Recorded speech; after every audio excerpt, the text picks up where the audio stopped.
जय Hind and hello guys, स्वागत है आपका आपके अपने YouTube चैनल ज्ञानदेह होस्ट में। और इस वीडियो में मैं आपको बताने वाला हूं यूपी पुलिस होमगार्ड भर्ती 2025 ऑनलाइन फॉर्म के बारे में, जहां पर आपको लेटेस्ट अपडेट के साथ में सभी प्रॉब्लम के हल सहित पूरा प्रोसेस बताया जाएगा। तो वीडियो को आपको पूरा देखना है ताकि कोई भी मिस्टेक आपसे इस फॉर्म को भरने में न हो। चलिए शुरू करते हैं। अगर आपने अभी तक वीडियो को लाइक शेयर न किया हो तो कर देना और चैनल को सब्सक्राइब करके बेल आइकन ऑन कर लेना। फिर जो लिंक मैंने आपको इस वीडियो को डिस्क्रिप्शन में दिया है आप ओपन करिए। आपको जानने को मिलेगा कि ये भर्ती 41,424 पोस्ट पर निकाली गई है। फॉर्म आप लोग इसके 17 दिसंबर 2025 तक भर पाएंगे। गाइज यहाँ पर आपको जो सैलरी मिलेगी वो 18,000 रुपये पर मंथ मिलेगी और साथ ही जो आपका महंगाई भत्ता है वो भी आपको दिया जाएगा। फीस की अगर बात करें जो आपको पे करनी होगी अप्लाई करने के लिए, वो जनरल OBC WS के लिए 400, SC ST PWD के लिए 300 है एंड 10वीं पास कैंडिडेट इसमें अप्लाई कर सकते हैं। इसके अलावा आप यहाँ पर जो आपका सिलेक्शन प्रोसेस है वो क्या रहेगा उसकी जानकारी भी चेक करेंगे। ये सब इन्फॉर्मेशन जब आप चेक कर लें और आप इसमें अगर अप्लाई करने के लिए एलिजिबल हैं और आप अभी तक ये फॉर्म नहीं भरे हैं तो मैं आपको बता दूं कि ये फॉर्म सिर्फ यूपी के निवासी ही अप्लाई कर पाएंगे। अगर आप यूपी के निवासी नहीं है, आपके पास यूपी का निवास प्रमाण पत्र नहीं है तो आप अप्लाई नहीं कर सकते।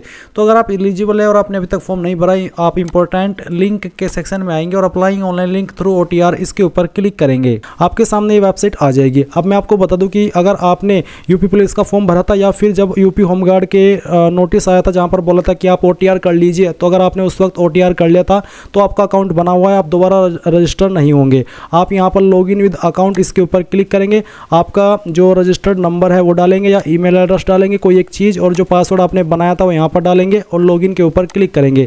पासवर्ड अगर भूल चुके हैं तो फॉरगॉट पासवर्ड पर क्लिक करना, आपका रजिस्टर्ड मोबाइल नंबर या ईमेल एड्रेस डालना, डेट ऑफ बर्थ सेलेक्ट कर लेना जो आपने फॉर्म के अंदर भरी थी और प्रोसीड के ऊपर क्लिक करना। देन आपको मैसेज के माध्यम से आपका पासवर्ड सेंड कर दिया जाएगा। और आपके पास यहाँ पर एक और मौका है इसमें लॉगिन होने का, तो वो है लॉगिन विद आधार ID। आप इसके ऊपर क्लिक करेंगे तो आपको आपका फ़ोन नंबर डालना है जो कि आधार के साथ में लिंक है। फिर जनरेट आधार OTP इसके ऊपर क्लिक करना है, आपके नंबर के ऊपर OTP जाएगा, वो OTP यहाँ पर डालना है, यहाँ पर टिक करना और लॉगिन हो जाना। और तीसरा ऑप्शन है आपके पास लॉगिन होने का, यहाँ पर लॉगिन विद डिजिलॉकर, तो आप इसके ऊपर क्लिक करेंगे और आपको डिजिलॉकर की वेबसाइट के माध्यम से इसमें लॉगिन होना होगा।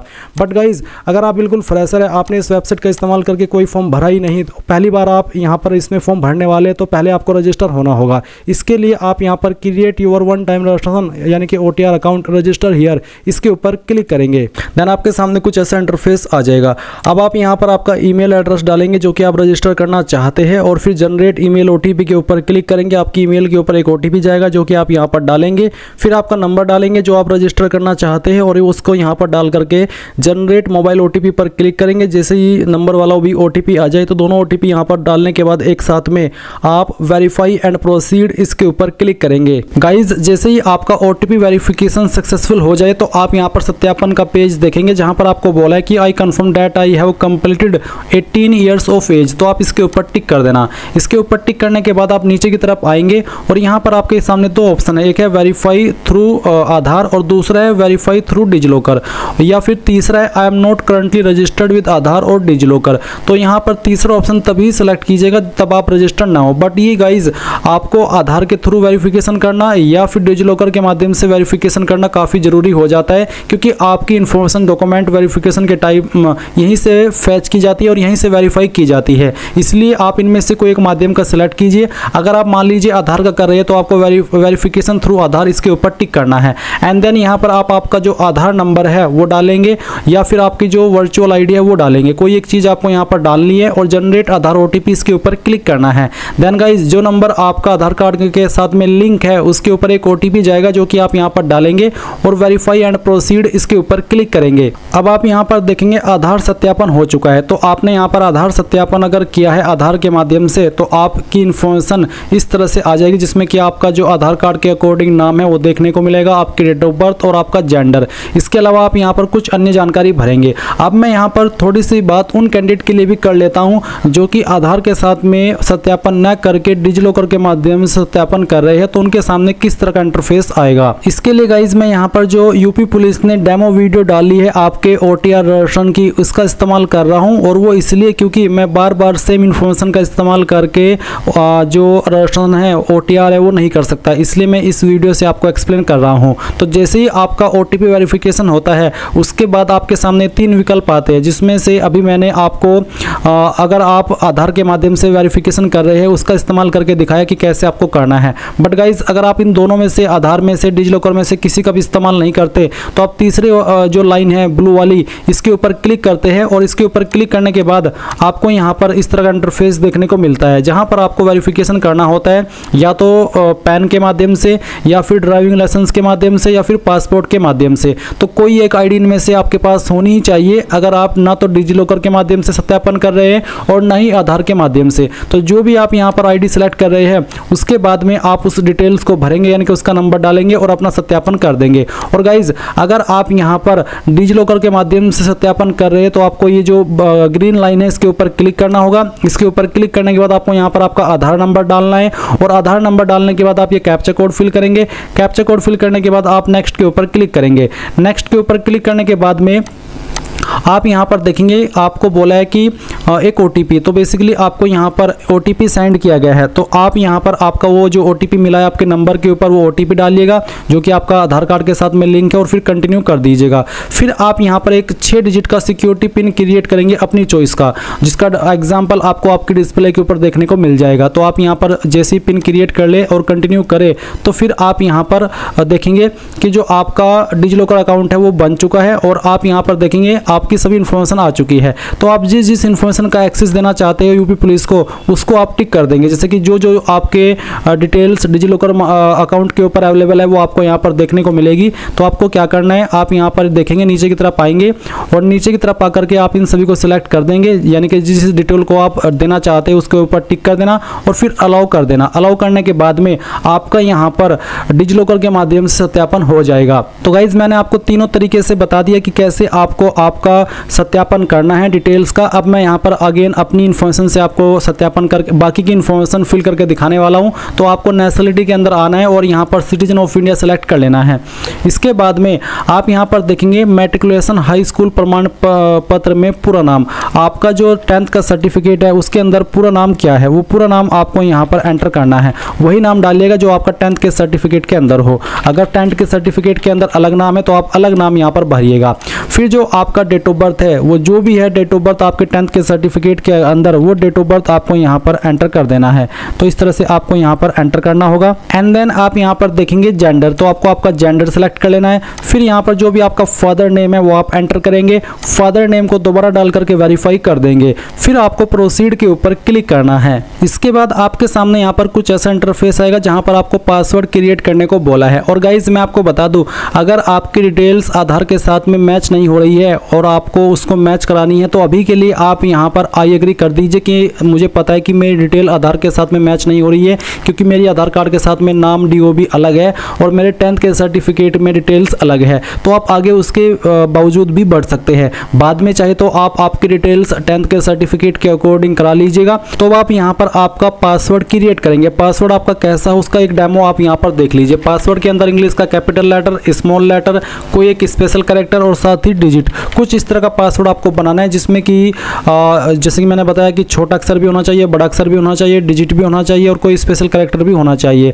पासवर्ड की लेंथ आपकी 8 से 16 कैरेक्टर के बीच में होनी चाहिए। तो जो भी पासवर्ड आपने यहाँ पर बनाया दिए गए इंस्ट्रक्शंस के अकॉर्डिंग वो यहाँ पर डालने के बाद कंफर्म पासवर्ड में दोबारा डालेंगे और फिर आई एम नॉट रोबोट के ऊपर क्लिक करके preview and create an account इसके ऊपर क्लिक करेंगे। अब गाइज जो भी आपने इन्फॉर्मेशन अभी भरी है वो सभी इन्फॉर्मेशन आपके सामने है। आप इन सभी जानकारी को डबल चेक कर ले, क्योंकि बाद में आपको एडिट का मौका नहीं मिलेगा ये, क्योंकि ये वो इन्फॉर्मेशन है जो कि आप रजिस्ट्रेशन के समय भरते हैं। तो अब आप यहाँ पर टिक कीजिए और फिर क्रिएट एन अकाउंट इसके ऊपर क्लिक कीजिए। अब आपको यहाँ पर प्रोसीड कर देना है। प्रोसीड करने के बाद देखेंगे यूजर क्रिएटेड सक्सेसफुली। अब आप यहाँ से ओके करेंगे और ओके करने के बाद में आपको यहाँ पर लॉगिन होना है। लॉगिन आप 3 तरीके से हो सकते हैं। एक है लॉगिन विद अकाउंट, दूसरा है लॉगिन विद आधार ID और तीसरा है लॉगिन विद डिजिलॉकर। तो जिस भी माध्यम से आपको लॉगिन होना है वही आप सेलेक्ट कर लीजिए। मैंने यहाँ पर लॉगिन विद अकाउंट का ऑप्शन सेलेक्ट किया है तो मेरे सामने ये वाला इंटरफेस आया है। आप भी आपकी चॉइस के अकॉर्डिंग जो माध्यम चाहिए वो सिलेक्ट कर सकते हैं लॉगिन होने के लिए। तो अगर आप यही वाला माध्यम सेलेक्ट कर रहे हैं तो आपको आपका रजिस्टर्ड नंबर या ईमेल एड्रेस डालना है और फिर जो पासवर्ड आपने अपनी मर्जी से भी बनाया क्रिएट अकाउंट करते समय वो पासवर्ड आप डालेंगे। फिर आप आई एम नॉट रोबोट के ऊपर क्लिक करेंगे और लॉगिन के ऊपर क्लिक करेंगे। इसके बाद गाइज आप सिलेक्ट करेंगे कि आप किसके ऊपर ओटीपी चाहते हैं लॉगिन होने के लिए, ईमेल या फिर नंबर। तो मैंने यहाँ पर नंबर सेलेक्ट किया, उसके बाद में उसी के ऊपर आपको ओटीपी सेंड किया जाएगा। वो ओटीपी आप यहाँ पर डालिए और लॉगिन के ऊपर क्लिक कीजिए। अब गाइज आपके सामने कुछ ऐसा इंटरफेस आएगा। तो यहाँ पर आपको ऑनलाइन एप्लीकेशन के सेक्शन पर क्लिक करना है और आपको आपकी होमगार्ड की वैकेंसी यहाँ पर देखने को मिल जाएगी। तो आप इसके नीचे टिक करना और अप्लाई के ऊपर क्लिक कर देना। अप्लाई के ऊपर क्लिक करने के बाद यहाँ पर आपके सामने वो सब इन्फॉर्मेशन आएगी जो कि आपने ओटीआर करते समय भरी थी और इसमें आपको मदर्स नेम ऐड करना है। तो जो भी आपकी माताजी का नाम है वो आप 10th के सर्टिफिकेट के अकॉर्डिंग यहाँ पर फिल कर देना और फिर आपको मेंटल स्टेटस बताना है, मैरिड हो, अनमैरिड हो, डाइवोर्स्ड हो, विडो विडोवर हो, जो भी है आपका स्टेटस वो आप सिलेक्ट कर लीजिए। इसके बाद में सवाल पूछा कि क्या आप उत्तर प्रदेश के मूल निवासी है, are you domicile of UP. अगर आप निवासी है तो यस करना। अगर आप यस करेंगे तो फिर आप रिजर्वेशन का फायदा ले पाएंगे। अगर आप इसमें नो करेंगे तो बोला है कि चूंकि आप उत्तर प्रदेश के मूल निवासी नहीं है इसलिए आप इस पद के लिए आवेदन करने के पात्र नहीं है, जिसका मतलब ये हो जाता है कि आप उत्तर प्रदेश के निवासी होना अनिवार्य है यूपी होमगार्ड की वैकेंसी पर अप्लाई करने के लिए। तो यहाँ पर यस करेंगे। यस करने के बाद में पूछा है मूल निवास डोमिसाइल प्रमाण पत्र जारी करने वाले जिला, यानी कि कौन से जिले से आपने आपका निवास प्रमाण पत्र जारी किया है, कौन से जिले के आप निवासी है वो जिला आपको यहाँ पर सेलेक्ट कर लेना है। फिर पूछा है डोमिसाइल प्रमाण पत्र जारी करने वाला उत्तर प्रदेश राज्य का प्राधिकारी, किस पोस्ट के अधिकारी ने उसको जारी किया है। ये certificate generally ADM, city magistrate, DM, SDM, tehsildar इन पोस्ट के अधिकारी द्वारा जारी होता है। तो जो आपका निवास प्रमाण पत्र है उसमें आपको जहां पर मोहर लगी हुई होती है वहीं पर सक्षम अधिकारी के बाद में लिखा होता है उस पोस्ट का नाम जिसने उसको जारी किया है। तो वहां पर वो चेक करना है और उसी पोस्ट को सिलेक्ट कर लेना है। उसके बाद में किस डेट में आपने इसको जारी कराया है वो डेट आप यहां पर सिलेक्ट कर लेंगे और फिर आपको यहां पर बताना है डोमिसाइल सर्टिफिकेट एप्लीकेशन नंबर। ये आपको आपके सर्टिफिकेट के ऊपर लेफ्ट साइड में देखने को मिलता है। पहले आप एप्लीकेशन नंबर डालेंगे और उसके बाद में सीरियल नंबर, प्रमाण पत्र संख्या अलग होती है और क्रमांक संख्या अलग होती है। तो आपको यहाँ पर पहले एप्लीकेशन नंबर डालना है और उसके बाद में सीरियल नंबर फिल कर देना है। फिर आती है कास्ट कैटेगरी, अनरिजर्व्ड यानी कि general, SC ST OBC WS जो भी है वो आप सिलेक्ट कर लेंगे। अगर आप OBC सिलेक्ट करते हैं तो आपके सामने कुछ ऐसा इंटरफेस आएगा। तो आप I understand and I agree इसके ऊपर क्लिक करेंगे, जहां पर आपके सामने इस तरह से विकल्प आएंगे जिसमें कि पहले पूछेगी क्षेत्र प्रमाण पत्र जारी करने वाला जिला, किस जिले के द्वारा जारी हुआ है आपका प्रमाण पत्र वो आप सिलेक्ट करेंगे। उसके बाद में आपको बताना है कि कौन से पोस्ट के अधिकारी ने इसको जारी किया है। फिर आपका जो इशू डेट है सर्टिफिकेट का वो आप सिलेक्ट कर लेंगे। सर्टिफिकेट का एप्लीकेशन नंबर डालेंगे और उसका सीरियल नंबर भी यहाँ पर डाल देंगे। अगर आपकी कैटेगरी SC ST है तो भी आपके सामने इस तरह से ऑप्शन आएंगे जो कि आप यहाँ पर देख सकते हैं। सेम इंटरफेस रहेगा जहाँ पर आपको आपका जिला बता रहे हैं कि कहाँ से आपका कास्ट सर्टिफिकेट इशू हुआ है, फिर कौन से पोस्ट के अधिकारी ने उसको जारी किया है, किस डेट में जारी हुआ है, फिर आपका कैटेगरी सर्टिफिकेट एप्लीकेशन नंबर और सीरियल नंबर। तो जो भी आपकी डिटेल्स है ये सब आपको यहाँ पर भर देनी है। इसके बाद आपके सामने एड्रेस की इन्फॉर्मेशन आएगी। तो यहाँ पर गाइस जो आपका प्रेजेंट एड्रेस है पहले आप वो फिल करेंगे। तो आपको पहले आपकी स्टेट बतानी है, फिर आपका डिस्ट्रिक्ट बताना है, एड्रेस आप यहाँ पर इस सेक्शन में भर देंगे। आपका नज़दीकी पुलिस स्टेशन कौन सा है वो आप यहाँ पर लिखेंगे और पिन कोड क्या है वो भी आप यहाँ पर डाल देंगे। इस तरह पे आपका परमानेंट एड्रेस। तो गाइज अगर आपका प्रेजेंट एड्रेस और परमानेंट एड्रेस एक ही है तो जो एड्रेस आपने इस तरह भरा कोरस्पोंडेंस एड्रेस में वही आप यहाँ भर देंगे। अगर अलग अलग है तो अलग से आप आपका परमानेंट एड्रेस भर दीजिए। उसके बाद आप सेव करेंगे और फिर नेक्स्ट के ऊपर क्लिक कर देंगे। नेक्स्ट पर क्लिक करने के बाद आपसे यहाँ पर 2 सवाल पूछे हैं। पहला सवाल है कि क्या आप स्वतंत्रता संग्राम सेनानी के आश्रित यानी कि DFF है, अगर है तो यस, नहीं तो आप नो करेंगे। फिर सवाल है कि क्या भूतपूर्व सैनिक है, अगर है तो यस, नहीं तो यहाँ पर भी आपको नो करना है और सेव करके आप नेक्स्ट के ऊपर क्लिक कर देंगे। अब आप क्वालिफिकेशन की जानकारी भरेंगे। क्योंकि मैंने पहले से OTR करके रखा है तो मेरी 10वीं की इन्फॉर्मेशन यहाँ पर भरी हुई है। अगर आप पहली बार OTR करके इसमें इन्फॉर्मेशन भरेंगे तो आपको यहाँ पर ऐड के ऊपर क्लिक करके आपकी 10वीं की इन्फॉर्मेशन ऐड करनी होगी, जिसमें कि आप बोर्ड नेम बताएंगे कि कौन से बोर्ड से आपने आपकी 10वीं की है, फिर किस साल के अंदर पास की वो आपको सिलेक्ट करना होगा, 10वीं का रोल नंबर डालना होगा और फिर सर्टिफिकेट सीरियल नंबर भी आप यहाँ पर भरेंगे और ऐड के ऊपर क्लिक करके उसको ऐड कर देंगे। उसके बाद आप यहाँ पर इसमें नेक्स्ट के ऊपर क्लिक कर देंगे क्योंकि इस पर अप्लाई करने के लिए सिंपल 10वीं पास की योग्यता मांगी है। अब आपके सामने यहाँ पर इस तरह का ऑप्शन आएगा। बेसिकली आप यहाँ पर इसमें आपका लाइव फोटो अपलोड करेंगे। गाइज यहाँ पर आपको आपका जो कास्ट सर्टिफिकेट है वो भी अपलोड करना है, डोमिसाइल सर्टिफिकेट अपलोड करना है, 10th का सर्टिफिकेट अपलोड करना है, 10th की मार्कशीट भी अपलोड करनी है। तो आप यहाँ पर अपलोड के ऊपर क्लिक करेंगे और जानेंगे कि आपके जो फाइल का फॉर्मेट है वो PDF का होना चाहिए और साइज 1 MB से कम। अब अगर ये आपकी इमेज फॉर्मेट में है तो आप उसको PDF में कैसे बनाएंगे जान लीजिए। गूगल के अंदर आना, सर्च करना इमेज टू PDF, ये आप मोबाइल से भी कर सकते हैं। और फिर कन्वर्ट JPG टू इमेज, इसके ऊपर क्लिक करके सिलेक्ट JPG इमेजेस, इसके ऊपर क्लिक करेंगे और जहां पर भी आपका जो कास्ट सर्टिफिकेट है वो आपको यहां पर सिलेक्ट करना है और उसके बाद में इसको ओपन कर लेना है। कन्वर्ट टू PDF के ऊपर क्लिक करना है। एक सिंगल क्लिक के अंदर ये फाइल आपकी डाउनलोड PDF पर क्लिक करते ही आपके मोबाइल और PC के अंदर अगर कंप्यूटर से भर रहे हो तो वो डाउनलोड हो जाएगी। इसके बाद में गाइज आप यहां पर उस फाइल को सिलेक्ट करेंगे तो आप ब्राउज के ऊपर क्लिक कीजिए और जहां पर भी आपका कास्ट सर्टिफिकेट है वो आप यहां पर सिलेक्ट कीजिए। उसके बाद में सेव के ऊपर क्लिक कीजिए। ये फाइल आपकी यहां पर अपलोड हो जाएगी। अपलोड हो जाने के बाद आप व्यू के ऊपर क्लिक करके इसको व्यू कर सकते हैं। अब आप यहां पर आपका डोमिसाइल सर्टिफिकेट यानी कि निवास प्रमाण पत्र अपलोड करेंगे। तो इसी प्रकार से ब्राउज के ऊपर क्लिक कीजिए। आपका जो निवास प्रमाण पत्र है उसको भी आप यहां पर PDF फॉर्मेट में सिलेक्ट कर लेंगे। सेव के ऊपर क्लिक करेंगे और इसको अपलोड कर देंगे। मैं ये फॉर्म डेमो के लिए भर रहा हूं तो मैं यहां पर रैंडम फाइल अपलोड कर रहा हूं, बट आप आपकी रियल फाइल यहां पर अपलोड करेंगे। अब आता है 10th का सर्टिफिकेट और मार्कशीट। गाइज अगर आपका सर्टिफिकेट और मार्कशीट अलग अलग है तो अलग अलग से अपलोड कर दे, बट अगर आपका सर्टिफिकेट भी एक ही है और मार्कशीट भी एक ही है तो दोनों में आपको सेम फाइल अपलोड करनी होगी, अलग अलग नहीं, बल्कि एक ही फाइल दोनों में आप अपलोड कर देना और फिर यहाँ पर सेव के ऊपर क्लिक करके इसको ओके कर देना। ये फाइल भी अपलोड होगी। उसके बाद में आप यहाँ पर जो आपका 10th का सर्टिफिकेट है वो अपलोड करेंगे। फिर से याद दिला दूँ, अगर सर्टिफिकेट और मार्कशीट एक ही है तो दोनों में आपको सेम फाइल ही अपलोड कर देनी है। इस तरह से आपके यहाँ पर चारों फाइल अपलोड हो जाएगी। आप व्यू के ऊपर क्लिक करके इसको डबल चेक कर सकते हैं कि हाँ सही से फाइल अपलोड हुई है या फिर कोई और फाइल तो अपलोड नहीं हो गई। इसके बाद यहाँ पर आपको जो लाइव फोटो लेना है उसका जो एग्जांपल है वो देख लीजिए कि किस तरह का फोटो एक्सेप्ट होगा और किस तरह का रिजेक्ट हो जाएगा। इसलिए आपको इंस्ट्रक्शंस को ध्यान में रखते हुए आपका लाइव फोटो कैप्चर करना है। तो कैप्चर लाइव इमेज, इसके ऊपर क्लिक कीजिए। इसके बाद आप यहाँ पर देखेंगे कि जो आपका फोटो है वो कैप्चर हो जाएगा और फिर आप थोड़ा सा नीचे आएंगे तो आप आपका जो सिग्नेचर है वो अपलोड करेंगे, जिसका साइज 5 से 20 KB के बीच में रहना चाहिए। तो आप ब्राउज के ऊपर क्लिक कीजिए और जहाँ पर भी आपकी सिग्नेचर की फाइल है वो आपको यहाँ पर सिलेक्ट कर लेनी है। फाइल सिलेक्ट करने के बाद ओपन करेंगे और इस तरह से आपका सिग्नेचर आ जाएगा।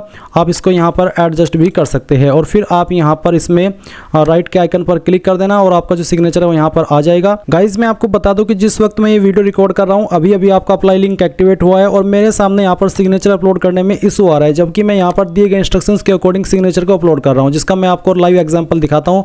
मैं ये जो सिग्नेचर है वो आपको दिखा रहा हूँ जो कि मैं अपलोड करने की कोशिश कर रहा हूँ।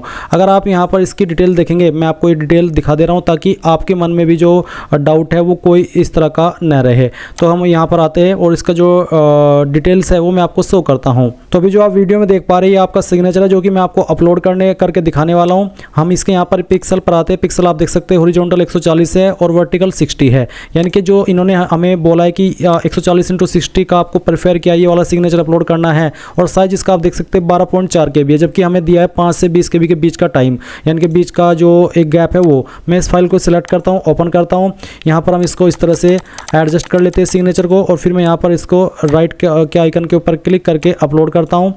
तो अपलोड करने के बाद यहाँ पर मैं देखता हूँ कि मेरे सामने एरर आ रहा है कि your uploaded signature is not as per standard, जबकि मेरा स्टैंडर्ड के अकॉर्डिंग सिग्नेचर है बिल्कुल। जो यहाँ पर बोला है फॉर्मेट भी मैंने जो बोला है वही रखा है, साइज भी मैंने 5 से 20 KB के बीच में रखा है, जो इन्होंने डायमेंशन बोला है वो भी रखा है। तो अगर आपके सामने भी कुछ ऐसा एरर आ रहा है थोड़ा सा आपको वेट कर लेना है, क्योंकि शुरुआत में इस तरह की इशूज़ आ जाते हैं। अगर जब आपकी ये प्रॉब्लम खत्म हो जाए तो आप यहाँ पर इसको सेव करेंगे और नेक्स्ट के ऊपर क्लिक कर देंगे। नेक्स्ट के ऊपर क्लिक करने के बाद में यहाँ पर गाइज आपके सामने फॉर्म का प्रीव्यू आएगा। जो भी इन्फॉर्मेशन आपने अभी तक भरी वो सभी आप चेक करेंगे। चेक करने के बाद में आप फाइनल सबमिट करके अपना फी पेमेंट करेंगे और उसके बाद में आप अपने फॉर्म का फाइनल प्रिंट आउट ले पाएंगे। अगर आपके सामने कुछ ऐसा इशू आ रहा है आप मुझे बताइए, क्या पता जब तक आप इस फॉर्म को भरे तब तक ये इशू खत्म हो जाए। और इसके अलावा अगर आपको कोई भी इशू आए तो वो भी आप कमेंट के माध्यम से पूछ लेना। नेक्स्ट वीडियो में इस प्रॉब्लम के हल के साथ मैं बना दूंगा ताकि जो कैंडिडेट ये प्रॉब्लम फेस करे उन सभी को उसका आंसर मिल सके। सो ये थी पूरी जानकारी। Thanks for watching. जय हिंद।